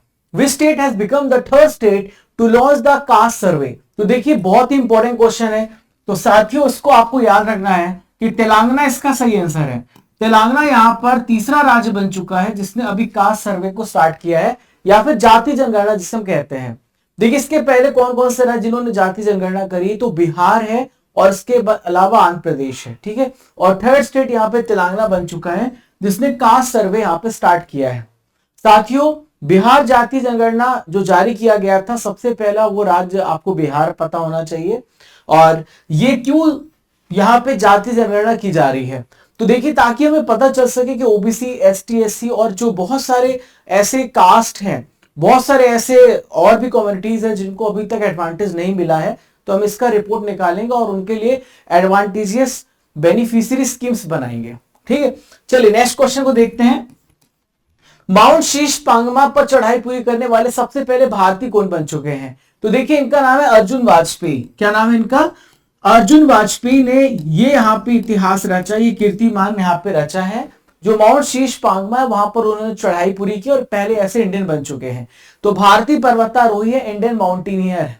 देखिए, चाइना में है माउंट शीश पांगमा। ये क्वेश्चन भी आपसे पूछा जा सकता है, कहां पे? चाइना में है माउंट शीश पांगमा। और 8000 मीटर की चोटी पर चढ़ने वाले 8वीं बार उन्होंने सफल चढ़ाई करी है। ठीक है, बहुत सारे जो 8000 मीटर से ऊपर यहाँ पे चढ़ाई पूरी करी है और बहुत सारी जगहों पे चढ़ाई पूरी की, जैसे माउंट एवरेस्ट है, माउंट लोत्से है 2011 में, माउंट मनासलू है, माउंट मकालू है, माउंट चोयू है, mount Kanchenjunga, mount Annapurna, mount शीश पांगमा। अभी 2024 में इन्होंने चढ़ाई पूरी की। तो 8000 मीटर से ऊपर जितनी भी माउंटेन पिक्स हैं, तो इसको इन्होंने चढ़ाई पूरी करी है। 8th टाइम से ऐसा काम किया है। भारतीय तटरक्षक बल के रिसेंटली में प्रमुख कौन बने हैं? Who has become the chief of Indian Coast Guard? तो भारतीय तटरक्षक बल के जो प्रमुख बने हैं, इनका नाम है एस परमीश। क्या नाम है इनका? एस परमीश इनका नाम है। तो मैंने आपको बहुत अच्छी ट्रिक बताई थी कि हमारी रक्षा कौन करते? परमेश्वर हमारी रक्षा करते हैं। आप एस परमीश आप याद रखना, परमेश्वर से आप परमीश याद रखेंगे। तो आप मेरे पीछे देख सकते हैं, यह एस परमीश MS धोनी जैसे दिख रहे हैं। भारतीय तटरक्षक बल की 26 नंबर के डायरेक्टर बने हैं, महानिदेशक बने हैं। ठीक है, और साथियों यहां पर मैं आपको बता दूं कि 18 अगस्त 2024 को बहुत ही दुखद घटना हुई जब राकेश पाल का हार्ट अटैक की वजह से निधन हो गया, जो हमारे पहले महानिदेशक थे। तो पद यहाँ पे खाली था। अभी एक्टिंग डीजी बने हुए थे, लेकिन अब इनको डीजी बना दिया गया परमानेंटली। अब दोस्तों, रिसेंटली में कुछ इंपॉर्टेंट अपॉइंटमेंट हुई है जो आपको पता होनी चाहिए। आइए मैं उसको भी पूरा रिवाइज करा देता हूं। तो राजविंदर सिंह भट्टी यहाँ पे लिखा हुआ है, तो CISF यानी सेंट्रल डिस्ट्रिक्ट सिक्योरिटी फोर्स के डीजी बने हैं। नेक्स्ट है दलजीत सिंह चौधरी, तो बॉर्डर सिक्योरिटी फोर्स के यहाँ पे डीजी कौन है? दलजीत सिंह चौधरी है। नेक्स्ट है सिंधु गंगाधरन, इनको नेस्कॉम का चेयरमैन बनाया गया है। नेस्कॉम यहाँ पे जितनी भी सॉफ्टवेयर कंपनी है उसको रेगुलेट करती है, एपेक्स बॉडी है। अमरप्रीत सिंह जो है दोस्तों वायुसेना एयरफोर्स के यहाँ पे चीफ है। एयरफोर्स की चीफ कौन है? अमरप्रीत सिंह रिसेंटली में बनाए गए हैं। अगला प्रश्न है 5वीं राष्ट्रीय जल पुरस्कार 2023 में सबसे बेस्ट राज्य यहाँ पे किसे घोषित किया गया है? Which state has become the best state in the 5th national water awards? तो दोस्तों आपको याद रखना बहुत ही इंपॉर्टेंट है, और ये ओडिशा इसका सही आंसर हो जाएगा। ओडिशा को जल प्रबंधन, ओडिशा को जल संरक्षण, जल कंजर्वेशन के लिए बेस्ट यहाँ पे स्टेट का अवार्ड दिया गया है। हमारे प्रेजेंट में जो यूनियन जल शक्ति मिनिस्टर हैं वो है CR पाटिल साहब। तो 5वीं बार राष्ट्रीय जल पुरस्कार के विजेताओं की इन्होंने घोषणा करी है, जिसमें 38 विजेताओं को 9 श्रेणियों में चुना गया है। मैं आपको सारे इंपॉर्टेंट बताना जरूरी नहीं समझता, बस आप ओडिशा याद रखना। तो 2018 से नेशनल वाटर अवार्ड्स की पुरस्कारों की शुरुआत की घोषणा करी है। तो जल संरक्षण के महत्व को समझाने के लिए ये पुरस्कार यहाँ पे दिए जाते हैं। तो सेकेंड प्लेस पे कौन सा स्टेट है? यूपी है। थर्ड स्टेट पे गुजरात है, और फिर पुडुचेरी को यहाँ पे संयुक्त रूप से तीसरा स्थान दिया गया है। ठीक है, देश का पहला हिंदी भाषा संग्रहालय यानी देश का सबसे पहला हिंदी लैंग्वेज म्यूजियम कहां पे बनाया जा रहा है? तो हिंदी भाषा को संरक्षित करने के लिए, हिंदी भाषा का आपको इतिहास पता चले, इसके लिए संग्रहालय बनाया गया है। और ये मोदी जी की कॉन्स्टिट्यूएंसी है, बनारस है, वाराणसी आपको याद रखना है। ठीक है, तो यूपी सरकार यहाँ पर, यूपी उत्तर प्रदेश की सरकार की पहल है, जिसको हम काशी कहते हैं, बनारस कहते हैं। देश का सबसे पहला हिंदी साहित्य संग्रहालय वहीं पर स्थापित किया जा रहा है, और ये ऐसा म्यूजियम है जो किसी भाषा के लिए समर्पित है। तो आपको डेफिनेटली यहां से पूछा जाएगा, तो याद रखिएगा। वर्ल्ड स्टील एसोसिएशन के चेयरमैन कौन बने हैं? Who has become the chairman of world steel association? तो वर्ल्ड स्टील एसोसिएशन के चेयरमैन बने टीवी नारेंद्रन। क्या नाम है इनका? टीवी नारेंद्रन इसका सही आंसर हो जाएगा, आपको याद रखना है।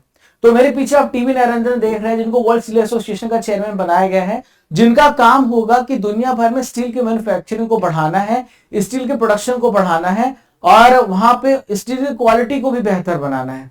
तो 31 मार्च 2025 तक इस पद पर बने रहेंगे। दोस्तों दूसरी बार ऐसा हो रहा है कि किसी इंडियन को हम वर्ल्ड स्टील एसोसिएशन का प्रमुख बना रहे हैं। इसके पहले जीएसडब्ल्यू ग्रुप के जो चेयरपर्सन है सज्जन सिंह जिंदल, इनको यहाँ पे 2021 में हमने चेयरमैन बनाया था, ये भी इंडियन थे और सेकेंड टाइम भी इंडियन बनाए जा रहे हैं।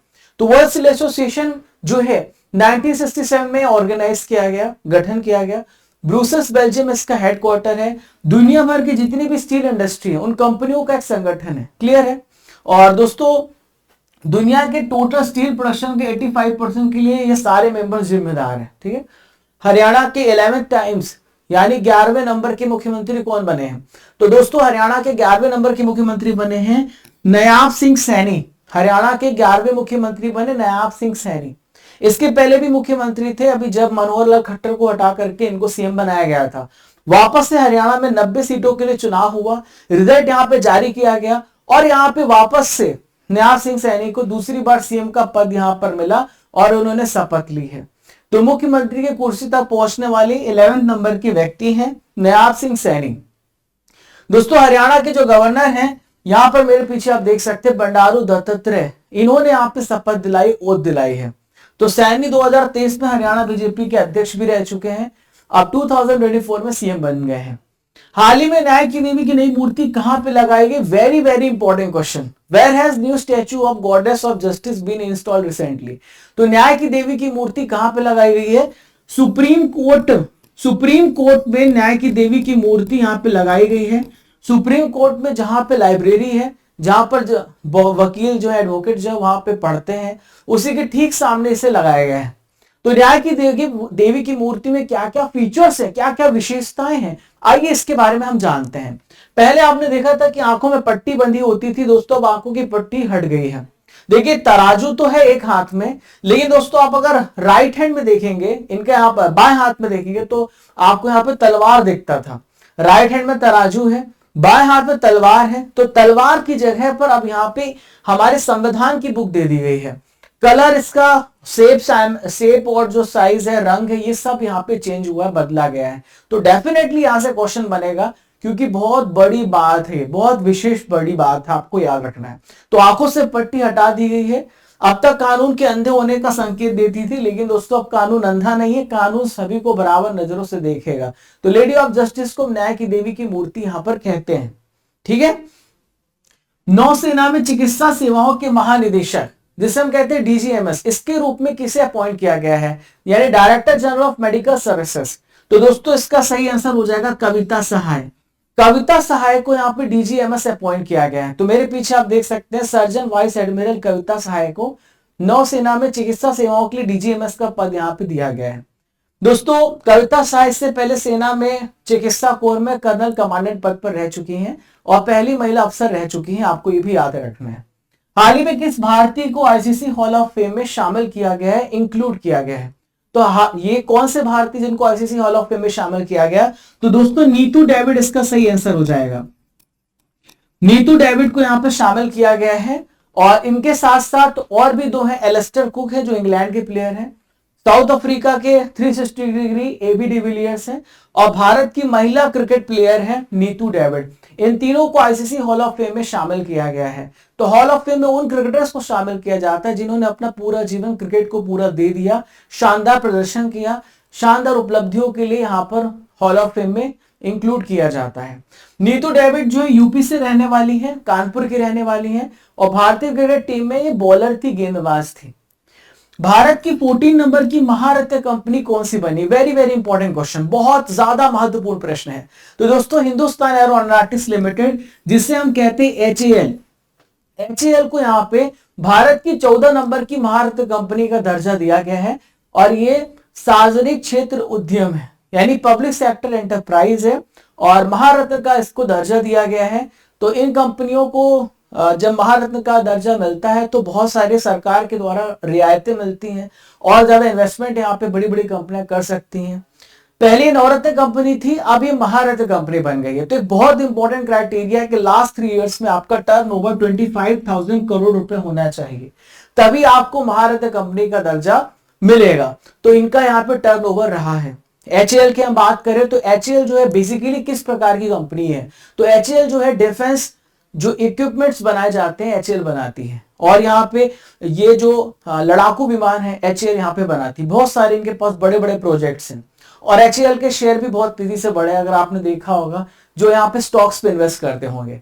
तो HAL का हेडक्वार्टर कहां पर है? बेंगलुरु में है, और भारत की जो डिफेंस मिनिस्ट्री है उसके द्वारा HAL को कंट्रोल किया जाता है। ठीक है, अब दोस्तों मैं आपको टोटल 14 महारत कंपनियां हैं, मैं सारी महारत कंपनियों के बारे में आपको बता देता हूं। तो देखिए, सबसे पहली है भारत हैवी इलेक्ट्रिकल्स लिमिटेड, दूसरा है इंडियन पेट्रोलियम कॉर्पोरेशन लिमिटेड, तीसरी है कोल इंडिया, चौथी है गेल इंडिया लिमिटेड, पांचवी है हिंदुस्तान पेट्रोलियम कॉर्पोरेशन लिमिटेड, छठी है इंडियन ऑयल कॉर्पोरेशन लिमिटेड, सातवीं एनटीपीसी लिमिटेड, एट्थ है oil and natural gas corporation limited, ninth power finance corporation है, 10th है पावर ग्रिड, 11th है रूरल इलेक्ट्रिफिकेशन कॉर्पोरेशन लिमिटेड, और 11th है steel authority of India limited, और 12 है oil India limited, 13 है हिंदुस्तान एरोनॉटिक्स लिमिटेड। मैंने कोई काउंटिंग में गड़बड़ी कर दी, टोटल 14 है। ठीक है, ईरानी ट्रॉफी 2024-25 का जो खिताब है, ट्रॉफी है, उसे किसने जीता है? तो ईरानी ट्रॉफी 2024-25 को बहुत सालों के बाद मुंबई ने यहां पे जीता है। मुंबई इसका सही आंसर हो जाएगा। मुंबई ने शेष भारत को हराया है और ईरानी ट्रॉफी को अपने नाम यहां पे किया है। ठीक है, तो शेष भारत को हरा करके मुंबई ने इस ट्रॉफी को अपने नाम किया है। मुंबई ने लगभग 27 ईयर्स के बाद इस ट्रॉफी को अपने नाम किया है। ठीक है, तो देखिए मुंबई टीम के कप्तान कौन है? अजिंक्य रहाणे हैं, और शेष भारत के कप्तान ऋतुराज गायकवाड़ हैं। राफेल नडाल ने रिटायरमेंट की घोषणा कर दी है, ये किस खेल से रिलेटेड है? Rafael Nadal is related to which one of the following sport? आप सभी जानते हैं टेनिस के महान प्लेयर, टेनिस के महान स्टार कहे जाते हैं राफेल नडाल, जो कि स्पेन से बिलोंग करते हैं। तो स्पेन के टेनिस खिलाड़ी, और ये इनका अंतिम मैच डेविस कप होगा। इन्होंने रिटायरमेंट की अभी रिसेंटली में घोषणा करी है। टोटल पूरे अपने जीवन में 22 ग्रैंड स्लैम जीते हैं, और सबसे ज्यादा फ्रेंच ओपन के लिए जाने जाते हैं, दूसरा यूएस ओपन, तीसरा विंबलडन, चौथा ऑस्ट्रेलियन ओपन। तो टोटल अब तक इन्होंने 14 French, 4 US, 2 Wimbledon, 2 Australian open इन्होंने रिसेंटली में अभी यहां पर देखिए जीते। सबसे ज्यादा अगर आपसे पूछा जाए ग्रैंड स्लैम जीतने का रिकॉर्ड नोवाक जोकोविच के पास है, जो कि सर्बिया के प्लेयर हैं। सेकेंड नंबर पे राफेल नडाल आते हैं। थर्ड नंबर पे स्विट्जरलैंड के प्लेयर स्विट्जरलैंड के जो प्लेयर रोजर फेडरर हैं, इन्होंने 20 ग्रैंड स्लैम यहां पे जीते हैं। यूनाइटेड किंगडम चागोस द्वीप समूह किस देश को सौंपने पर सहमत हुआ है? United Kingdom has agreed to hand over the Chagos island to which one of the following countries? तो काफी ज्यादा विवाद था यहां पे यूके और मॉरिशस के बीच में, और भारत मॉरिशस का सपोर्ट कर रहा था। यूनाइटेड किंगडम ने इस बात को एक्सेप्ट किया कि चागोस जो आइलैंड ग्रुप है हमें दे देना चाहिए मॉरिशस को, और इन्होंने यहां पे समझौता हुआ और यहां पर दे दिया है। यूके के जो रिसेंटली में प्राइम मिनिस्टर बने हैं, इनका आपका नाम आपसे पूछा सकता है, ये है कीर स्टारमर। मॉरिशस के प्राइम मिनिस्टर है प्रविंद जगन्नाथ। इन दोनों के बीच में रिसेंटली में समझौता हुआ है कि अब हमको आप दे दीजिए और हमको फ्री करिए। पहले यहां पर यूनाइटेड किंगडम का राज था, पूरी दुनिया में ही लगभग राज था, भारत भी इसके अधीन आता था, आपको पता है। अब आइए मैं आपको चागोस आइलैंड दिखा देता हूं जहां पे विवाद बना हुआ था। तो आप इंडिया हमारा देख सकते हैं, ये मॉरिशस का पार्ट है। चागोस यहां पर आप देख सकते हैं आइलैंड, चागोस आर्चिपेलागो। ठीक है, यहां पे विवाद था और जिसको लेकर के अभी विवाद सॉल्व हो चुका है और ये मिल चुका है, मॉरिशस को ये मिल चुका है। क्लियर है? चलो, तो चागोस आइलैंड आप वापस से देख लीजिए, अफ्रीका से यहां पर आता है, ये आप ये देख पा रहे हो मॉरिशस में। ठीक है, ये देख सकते हो, ये चागोस आइलैंड की लोकेशन आपसे पूछी जा सकती है। इसमें टोटल 60 आइलैंड्स हैं, ये ग्रुप है। ठीक है, और ये मालदीव से लगभग अगर आप देखें तो 500 किलोमीटर साउथ में है। मालदीव से आपने देखा, ये यहां पर आप इंडिया है, ये मालदीव से यहां पर आप देखेंगे तो यहां पर आपको चागोस आइलैंड देखने को मिलेगा। क्लियर है? चलिए अगला क्वेश्चन आप सभी की स्क्रीन पर रहा, किस कंपनी ने भारत की सबसे बड़ी हाइड्रोजन मिशन परियोजना की शुरुआत करी है? Which company has launched India's largest hydrogen blending project? तो दोस्तों अडानी ग्रुप ने यहाँ पे इंडिया की सबसे बड़ी हाइड्रोजन ब्लेंडिंग प्रोजेक्ट स्टार्ट करी है। दोस्तों हाइड्रोजन फ्यूल आने वाला भविष्य है, उसी पे यहाँ पे लगातार अडानी ग्रुप काम कर रहा है। बहुत सारे बड़े बड़े जो एंटरप्रेन्योर्स हैं वो काम कर रहे हैं। तो भारत की जो सबसे बड़ी हाइड्रोजन मिशन परियोजना है, अडानी ग्रुप ने यहाँ पे स्टार्ट किया है। इसमें हाइड्रोजन के साथ जो होगा नेचुरल गैस मिलाया जाएगा। नेचुरल गैस को यहाँ पे ग्रीन हाइड्रोजन के साथ यहाँ पे मिलाया जाएगा इस परियोजना के माध्यम से। तो इसका जो मेन ऑब्जेक्टिव है, जो लगातार उत्सर्जन हो रहा है, बहुत सारे जो आपके कार्बन और बहुत सारे ऐसे गैसेस जो हमारी ग्लोबल वार्मिंग को बढ़ा रहे हैं, तो हमें उसको कम करना है। तो हमारा यही लक्ष्य है कि हमें वातावरण को क्लीन करना है और हमारे एयर को पूरा साफ करना है, इसलिए ऐसा काम किया जा रहा है। अडानी ग्रुप ने ये जो परियोजना है, ये जो यहाँ पर आप देख सकते हैं, तो यहाँ पे इस परियोजना को, इस प्रोजेक्ट को फ्रेंच एनर्जी कंपनी है, इसका नाम है टोटल एनर्जीज, इसके साथ मिलकर के अडानी ग्रुप काम कर रहा है। देखो हाइड्रोजन एनर्जी कैसे बनता है। अब यहां पर विंड एनर्जी का इस्तेमाल कर रहे हैं ताकि हम यहां पे इलेक्ट्रोलिसिस प्रोसेस कर सकें। यहां पे वाटर में से जो हाइड्रोजन है, ऑक्सीजन, इसको दोनों को ब्रेक करेंगे, तोड़ेंगे, और जब इसे ब्रेक करेंगे तो H2 यहां से अलग हो जाएगा, जिसे हम स्टोर करेंगे, जिसे हम हाइड्रोजन एनर्जी के रूप में इस्तेमाल कर सकते हैं। अगला क्वेश्चन आप सभी के स्क्रीन पर ही रहा। रिसेंटली में विश्व स्वास्थ्य संगठन ने भारत को किस रोग से मुक्त घोषित किया है? तो WHO ने डिक्लेयर किया है भारत को यहाँ पे ट्रैकोमा फ्री। ट्रैकोमा ये डिसीज बहुत डेडली डिसीज है, आंखों में फुंसियां पड़ जाती है, रेडनेस पड़ जाती है, बड़े बड़े फफोले पड़ जाते हैं, ठीक है, ट्रैकोमा। तो ट्रैकोमा को लेकर के यहाँ पे बहुत बड़ी उपलब्धि यहाँ पर भारत ने हासिल करी है, और भारत को ट्रैकोमा से यहाँ पे फ्री नेशन घोषित किया गया है। इसके पहले और भी हमारे जो कुछ दक्षिण पूर्व एशिया देश हैं, जैसे कि नेपाल, म्यांमार है, इनको भी ये अचीवमेंट मिल चुकी है। अब भारत भी उसी में आता है। तो ट्रैकोमा आंख में होने वाला एक बहुत ही इंफेक्शियस डिसीज है। तो दुनिया में अंधेपन का एक बहुत बड़ा कारण है ट्रैकोमा, जो कि बैक्टीरिया क्लैमिडिया ट्रैकोमाटिस के कारण होता है। ये भी आपको याद रखना है, ठीक है। चलिए, आसियान शिखर सम्मेलन रिसेंटली में हुआ है। तो किस देश में रिसेंटली में आसियान शिखर सम्मेलन आयोजित किया गया? इसे हम एशियन समिट कहते हैं। तो आसियान शिखर सम्मेलन प्यारे दोस्तों लाओस में हुआ है। कहां पर हुआ है? लाओस में आसियान शिखर सम्मेलन आयोजित किया गया 44 और 45 नंबर का। लाओस की जो जगह है वियंतियान जगह, वहां पर हुआ है। 2024 की थीम है आसियान कनेक्टिविटी और लचीलापन बढ़ाना। तो लाओस की जो प्रेसिडेंट है वो है थोंगलुआन सिसोलिथ। ये पूछा जाएगा, इन्होंने ये जो सम्मेलन हुआ, ये जो समिट हुआ, कॉन्फ्रेंस हुआ, उसको इन्होंने यहाँ पे संबोधित किया है। नरेंद्र मोदी जी भी इसमें शामिल हुए हैं, भारत के जो प्रधानमंत्री हैं। ये 21 नंबर के आसियान भारत शिखर सम्मेलन में आए। इसके अलावा 90 नंबर के पूर्वी एशिया शिखर सम्मेलन में शामिल हुए। भारत इसका हिस्सा नहीं है, भारत इसका मेंबर नहीं है, यह बात याद रखिएगा। आसियान की हम बात करें तो association of south east Asian इसका फुल फॉर्म है। 1967 में आसियान की स्थापना हुई थी। इसके जो संस्थापक सदस्य हैं वो है इंडोनेशिया, मलेशिया, फिलीपींस, सिंगापुर और थाईलैंड।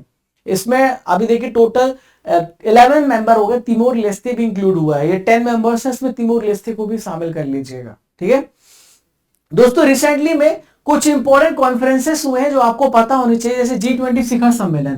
तो G20 शिखर सम्मेलन 2024 कहां पर हुआ है दोस्तों? ये ब्राजील में हुआ है। कहां पर? ब्राजील, ठीक है। चलो, आयुष शिखर सम्मेलन कहां पर हुआ? भारत में हुआ है, न्यू दिल्ली में हुआ है। क्वाड शिखर सम्मेलन दोस्तों कहां हुआ? इस वर्ष अमेरिका में हुआ है। नेक्स्ट ईयर कहां पर होगा? इंडिया में होगा, ठीक है। पश्मीना ऊन किस यूनियन टेरिटरी से रिलेटेड है जिसे रिसेंटली में जीआई टैग दिया गया है? तो पश्मीना ऊन जो है दोस्तों, इसका रिलेशन लद्दाख यूनियन टेरिटरी से है। इसको अभी जीआई टैग दिया गया है। बहुत ही हाई क्वालिटी का ऊन होता है पश्मीना ऊन। आप यहां पर देख सकते हैं, इसको जीआई टैग दे करके इसको पहचान दी जा रही है। ज्योग्राफिकल इंडिकेटर्स का काम यही होता है कि हम किसी भी उत्पाद को राष्ट्रीय और अंतरराष्ट्रीय पहचान दिलाएं, और यहाँ पे लद्दाख को पश्मीना ऊन के लिए जीआई टैग दिया गया है, ठीक है। सबसे पहले जीआई टैग दार्जिलिंग को यहाँ पे दिया गया था, और भारत का जो बनारस शहर है उसके पास सबसे ज्यादा जीआई टैग होल्ड कर रहा है। देखिए यहाँ पर जो हमारे वर्तमान में जो टेक्सटाइल मिनिस्टर है वो गिरिराज सिंह है।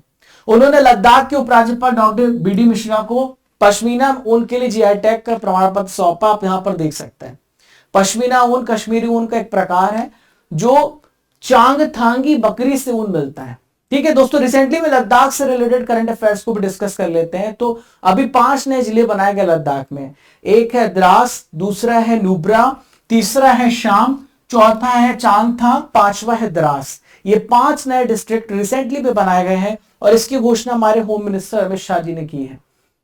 दोस्तों लद्दाख जांस्कर महोत्सव 2024 जो है ये 9वां संस्करण लद्दाख में मनाया गया। नेक्स्ट क्वेश्चन आइए देखते हैं।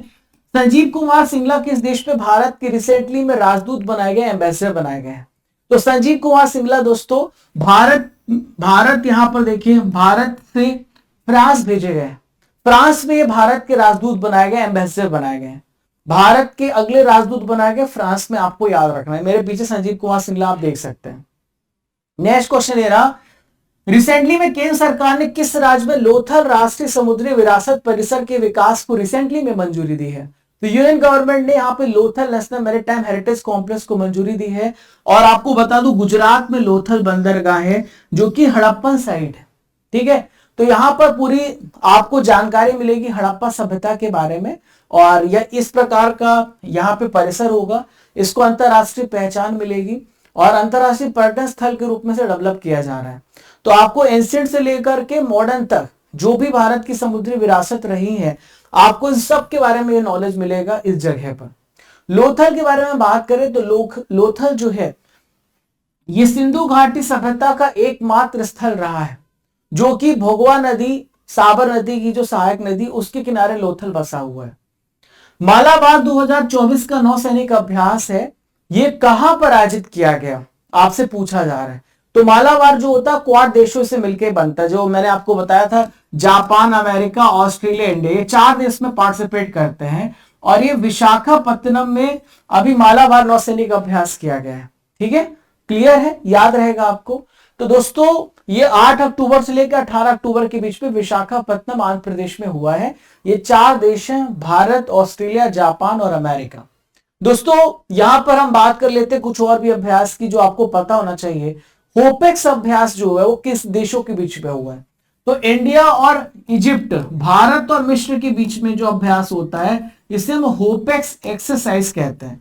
ये जिमेक्स, सिन्यू मैत्री, धर्म गार्जियन, वायु गार्जियन, ये भारत और किसके बीच में होता है? भारत और जापान के बीच में जिमेक्स एक्सरसाइज होता है। पहला खो खो विश्व कप 2025 में किस देश में आयोजित किया जाएगा? तो पहला खो खो वर्ल्ड कप ये कहां पे ऑर्गेनाइज किया जाएगा? तो पहला खो खो वर्ल्ड कप होगा दोस्तों भारत में होगा, नेक्स्ट ईयर 2025 में ऑर्गेनाइज किया जाएगा। तो यहां पे खो खो जो कि भारत ने ही दिया है पूरी दुनिया को, अब इसको अंतरराष्ट्रीय प्रसिद्धि मिलेगी जब अंतरराष्ट्रीय प्रतियोगिताएं होंगी।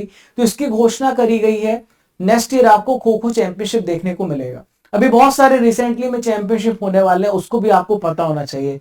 जैसे world weight lifting championship next year होगा, नॉर्वे में होगा। वर्ल्ड बैडमिंटन चैंपियनशिप 2026 में इंडिया में होगा। एशियाई आर्चरी चैंपियनशिप बांग्लादेश में होगा। World athletics championship next year Japan में होगा। BWF world junior badminton championship Guwahati Assam में होगा। FIDE chess olympiad 2026 Uzbekistan Tashkent में होगा। World archery championship next year South Korea में होगा। यूथ ओलंपिक खेल सेनेगल में होगा। वर्ल्ड एथलेटिक चैंपियनशिप चाइना में होगा। IBM महिला विश्व मुक्केबाजी चैंपियनशिप बेलग्रेड सर्बिया में होगा। क्लियर है। क्लाउडिया शिनबॉम किस देश के राष्ट्रपति के रूप में इन्होंने रिसेंटली में शपथ ली है? देखिए क्लाउडिया शिनबॉम मैक्सिको की राष्ट्रपति बनी। कहां की? मैक्सिको की राष्ट्रपति बनी। चुनाव तो बहुत पहले हो गया था, अभी रिसेंटली में उन्होंने ओथ ली, शपथ ली है। मैक्सिको की पहली महिला राष्ट्रपति बनी है क्लाउडिया शिनबॉम, और 66 नंबर की प्रेसिडेंट बनी। जो मैक्सिको आता है वो नॉर्थ अमेरिका कॉन्टिनेंट में आता है। जून 2024 में इन्होंने इलेक्शन को जीता था, मैंने आपको पहले ही बताया था, प्रेसिडेंशियल इलेक्शन जीता था। अब इन्होंने शपथ लिया है, ठीक है। मैक्सिको की लोकेशन देखें तो आपको मैक्सिको की लोकेशन यहां पर देखने को मिलेगी, नॉर्थ अमेरिका में, यूएसए के ठीक नीचे आपको देखने को मिलेगा, ठीक है। 1821 में स्पेन के अंदर तक था ये, 1821 में स्पेन ने इसको इंडिपेंडेंट बनाया, ठीक है। तो मैक्सिको, आपने दुनिया की सबसे बड़ी खाड़ी तो नाम सुना होगा, इसे मैक्सिको की खाड़ी ही कहते हैं, ठीक है। यूनाइटेड स्टेट्स ऊपर है, और यहां पर देखिए नीचे ग्वाटेमाला है जो कि साउथ अमेरिका का कंट्री है, नॉर्थ पैसिफिक ओशन है। क्लियर है। नेक्स्ट क्वेश्चन ये रहा, वेरी वेरी इंपॉर्टेंट, देशी गाय को राज्य माता का दर्जा देने वाला पहला राज्य कौन सा बन चुका है? कौन सा स्टेट है जिसने यहां पर गाय को राज्य माता का दर्जा दिया है? तो दोस्तों महाराष्ट्र वो राज्य है जिसने गाय को राज्य माता को दर्जा यहां पे स्टेटस दिया है। महाराष्ट्र के जो सीएम है एकनाथ शिंदे, इन्होंने घोषणा करी है कि देसी गाय को राज्य माता का दर्जा दिया जाए, और ऐसा काम करने वाला भारत का पहला राज्य है।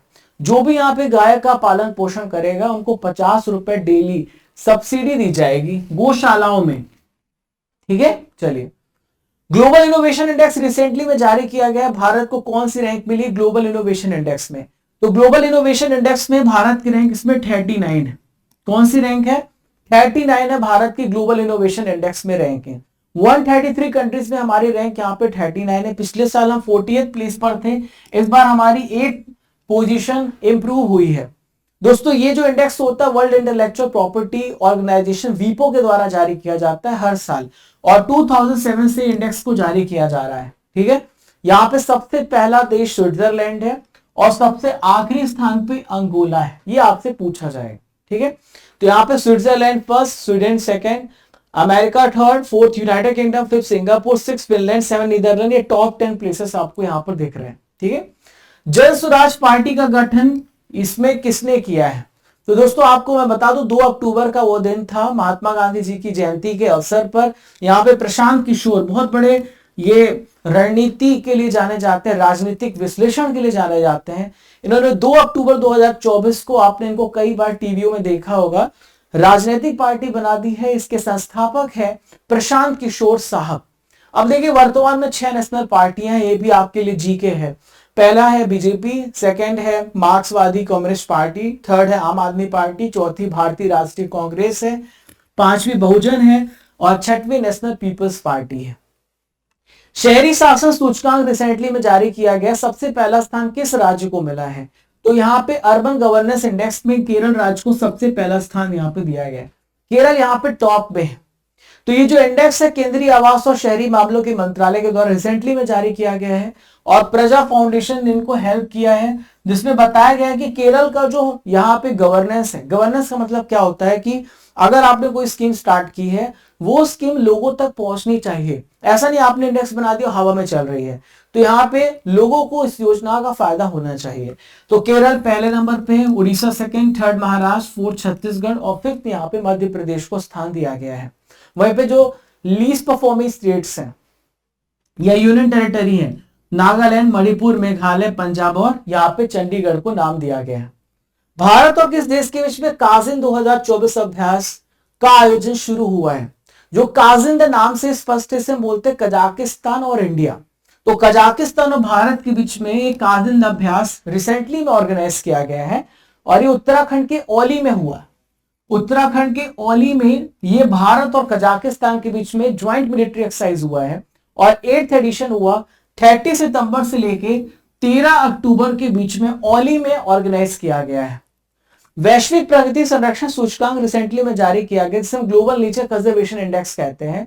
भारत को कौन सी पोजीशन मिली है ग्लोबल नेचर कंजर्वेशन में? तो देखिए भारत का परफॉर्मेंस बहुत ही बुरा रहा है, ऐसा ये इंडेक्स बता रहा है।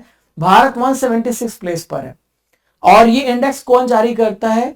The Goldman Sonnenfeldt school of sustainability and climate change. Second है Ben Gurion university of the Negev जो कि इजराइल की है, और एक नॉन प्रॉफिट ऑर्गेनाइजेशन biodv.com। ये मिल करके इस इंडेक्स को जारी करते हैं। देखिए इसमें टोटल 180 कंट्रीज को इंक्लूड किया गया था। भारत को 176 प्लेस मिला है और सबसे टॉप परफॉर्मिंग कंट्री यहाँ पे लग्जमबर्ग है। तो देखिए भारत का परफॉर्मेंस इतना खराब क्यों है? क्योंकि भारत का जो इनएफिशिएंट लैंड मैनेजमेंट है और दूसरा लगातार बायोडायवर्सिटी के लिए थ्रेट भारत में बढ़ता जा रहा है। पर दोस्तों हम इन छोटी कंट्रीज से भारत को कंपेयर भी करना अपने आप में इनजस्टिस है, क्योंकि छोटी कंट्रीज में क्या ही मैनेजमेंट करना होता है, इतने बड़े कंट्रीज को मैनेज करना अपने आप में बहुत डिफिकल्ट टास्क है। तो यहाँ पे सबसे अच्छा परफॉर्म लग्जमबर्ग ने किया, फिर एस्टोनिया ने, फिर डेनमार्क ने, फिर फिनलैंड ने, फिर यूनाइटेड किंगडम ने। और किरीबाती यहाँ पे सबसे बुरा परफॉर्म करा, टर्की सेकंड और फिर 178 पे इराक है। ग्लोबल फाइनेंस पत्रिका के द्वारा दुनिया का टॉप सेंट्रल बैंकर रिसेंटली में किसे चुना गया है? तो यहाँ पे ग्लोबल फाइनेंस मैगजीन ने दुनिया का सबसे टॉप बैंकर शक्तिकांत दास को और भारत का सबसे बेस्ट एसबीआई बैंक को चुना है।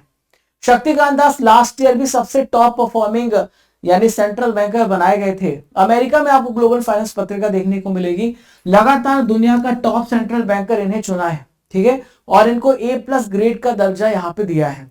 देखिए आरबीआई के गवर्नर को यह अवार्ड अमेरिका की वॉशिंगटन डीसी में ग्लोबल फाइनेंस पत्रिका ने यहाँ पे अवार्ड दिया है। अब ये अवार्ड इनको क्यों मिला है? इन्होंने इन्फ्लेशन को कंट्रोल किया है, इकोनॉमिक ग्रोथ को आगे लेके गए हैं, करेंसी में लगातार स्टेबिलिटी पे काम किया है, और यहाँ पे जो ब्याज दर है यानी जो लगातार जो आपके रेट्स होते हैं उस पर पूरा कंट्रोल किया है। टाटा एयरक्राफ्ट कॉम्प्लेक्स का उद्घाटन कहां पर किया गया? Where has Tata aircraft complex been inaugurated? तो दोस्तों ये जस्ट अभी रिसेंट कल की न्यूज है। वडोदरा में, आपको पता है स्पेन के प्रधानमंत्री आए और यहां पर भारत के प्रधानमंत्री दोनों ने मिलकर के वडोदरा में टाटा एयरक्राफ्ट कॉम्प्लेक्स का उद्घाटन किया है। हमारे देश के रक्षा मंत्री राजनाथ सिंह भी हैं और यहां पर जो गुजरात के भूपेंद्र भाई पटेल, रजनीकांत पटेल जी चीफ मिनिस्टर भी हैं। तो यहाँ पे उद्घाटन स्पेन के जो पीएम है पेड्रो सांचेज, आपको नाम याद रखना होगा, इन्होंने यहाँ पे मिलकर के इसका उद्घाटन किया है। इस कॉम्प्लेक्स में C-295 विमान का असेंबली लाइन होगा। असेंबली लाइन का मतलब क्या होता है? असेंबली लाइन एक ऐसी जगह होती है जहां पे बहुत सारे पार्ट्स को जोड़ा जाता है, उसे हम असेंबली लाइन कहते हैं। और C-295 एक मिलिट्री ट्रांसपोर्ट एयरक्राफ्ट है जो डिजास्टर के समय हमारी सेना इसका इस्तेमाल करती है। आपदा के समय या कोई बहुत सारा सामान एक जगह से दूसरे के लिए जाना होता है तो इसका इस्तेमाल होता है।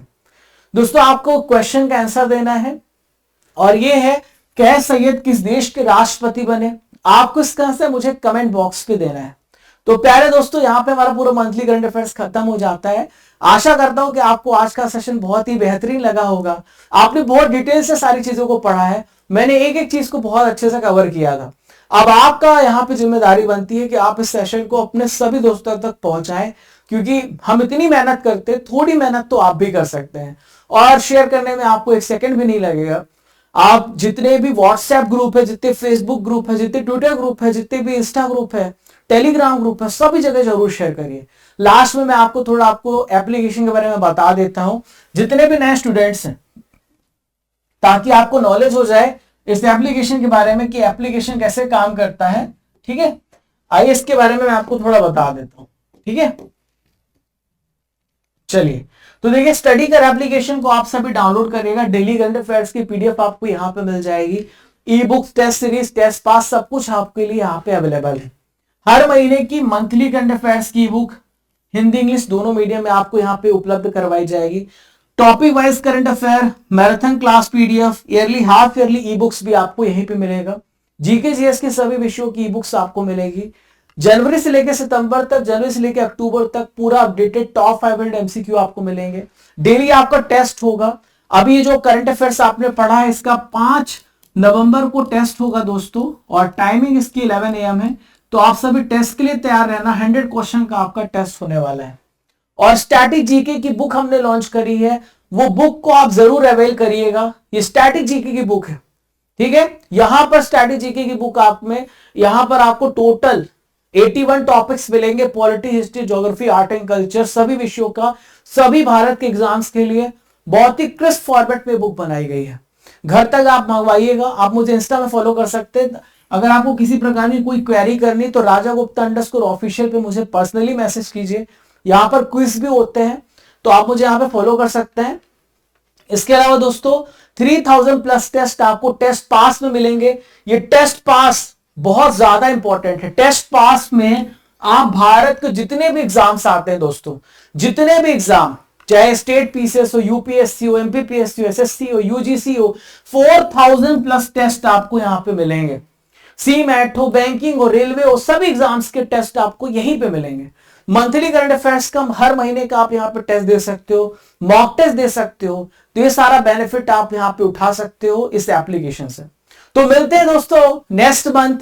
पहली यूट्यूब में सबसे पहले आपको current affairs, monthly current affairs में प्रोवाइड करता हूं और आप इसी प्रकार से जुड़े रहिए। सभी दोस्तों को बता दीजिए, प्लेलिस्ट को फॉलो करना मत भूलिएगा। मिलते हैं अगले सेशन में, तब तक के लिए जय हिंद, जय भारत, खुश रहे, मुस्कुराते रहे। मिलते हैं अगले इंपॉर्टेंट सेशन में।